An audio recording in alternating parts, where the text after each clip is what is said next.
Hi friends, മൗനരാഗത്തിന്റെ പുതിയൊരു പ്രൊമോയിലേക്ക് എല്ലാവർക്കും സ്വാഗതം. അങ്ങനെ ആൽബിക്ക് പകരം ഗുണ്ടകള് മറ്റൊരു പയ്യനെ വെട്ടി പരിക്കേൽപ്പിക്കുകയാണ്. രാഹുലിന്റെ എല്ലാ തന്ത്രങ്ങളും പാളുകയാണ്. അതേ സമയത്താണെങ്കിൽ ഇതിന്റെയൊക്കെ പിന്നില് രാഹുലാണെന്നുള്ള സത്യം എല്ലാവരും തിരിച്ചറിയുകയും രാഹുല് ജയിലിലാവുകയും ചെയ്യുന്നുണ്ട്. അതിനുശേഷമാണെങ്കിലും നമ്മുടെ രൂപയ്ക്ക് ആ ഒരു ദേഷ്യം, രാഹുലിനോടുള്ള ആ ഒരു ദേഷ്യം വിട്ടുമാറുന്നില്ല. എന്തായാലും രാഹുൽ ജയിലിൽ വരുന്നതിന് മുന്നേ അയാൾക്ക് മറ്റൊരു പണി കൂടി കൊടുക്കണമെന്ന് രൂപ തീരുമാനിക്കുകയാണ്. അതിനുശേഷം ഷാരിയെ നേരിൽ കാണുകയാണ് രൂപ. അപ്പോൾ ഷാരിക്ക് രൂപയോട് വളരെ ദേഷ്യമാണ്. കാരണം സേനന്റെ കൂടെ കൂടിയതും തന്റെ മകൾക്ക് കൊടുക്കാമെന്ന് പറഞ്ഞ സ്വത്തുക്കളൊന്നും കൊടുക്കാത്തതിലുള്ള ദേഷ്യത്തിലാണ് ഷാരി.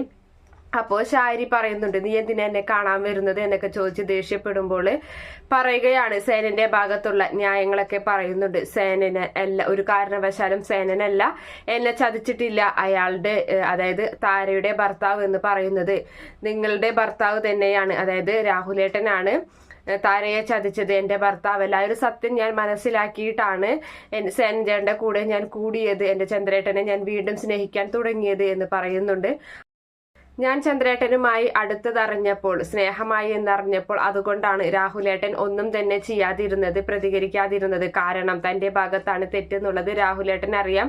പിന്നെ ഈ സത്യങ്ങളൊക്കെ നിങ്ങളോട് വെളിപ്പെടുത്തിയാലോ എന്നൊരു ഭയം കൊണ്ടാണ് രാഹുലേട്ടൻ ഒന്നും മിണ്ടാത്തത്. പിന്നെ തന്നെയല്ല, ഇപ്പോഴുള്ള ഈ മാനസിക നില തകരാനും കാരണം എല്ലാ രഹസ്യങ്ങളും ഞങ്ങളൊക്കെ അറിഞ്ഞത് കൊണ്ടുള്ള ആ ഒരു ടെൻഷനിലാണ് രാഹുലേട്ടൻ ഇപ്പൊ മാനസിക നില തെറ്റിയതുപോലെ നടക്കുന്നത് എന്നുള്ള കാര്യങ്ങളൊക്കെ തന്നെ പറയുന്നുണ്ട്. അപ്പോ രൂപ ഈ പറയുന്ന വാക്കുകളൊക്കെ കേട്ടപ്പോൾ ഷാരിക്ക് ഒരുപാട് വിഷമാവുകയാണ്. എന്തായാലും ഈ കാര്യങ്ങളൊന്നും തന്നെ നമ്മുടെ മനുവിനെയും അതുപോലെ സരയുവിനെയും അറിയിക്കുന്നില്ല. സരയു ഗർഭിണി ആയതുകൊണ്ടും പിന്നെ മനോഹർ ഇത് കാര്യങ്ങളൊക്കെ അറിഞ്ഞു കഴിഞ്ഞാൽ തനിക്കും കൂടി നാണക്കേടാണ് എന്നുള്ള ഒരു കാരണം കൊണ്ടൊക്കെ ഇത് മറച്ചു വെക്കുകയാണ് ചെയ്യുന്നത്.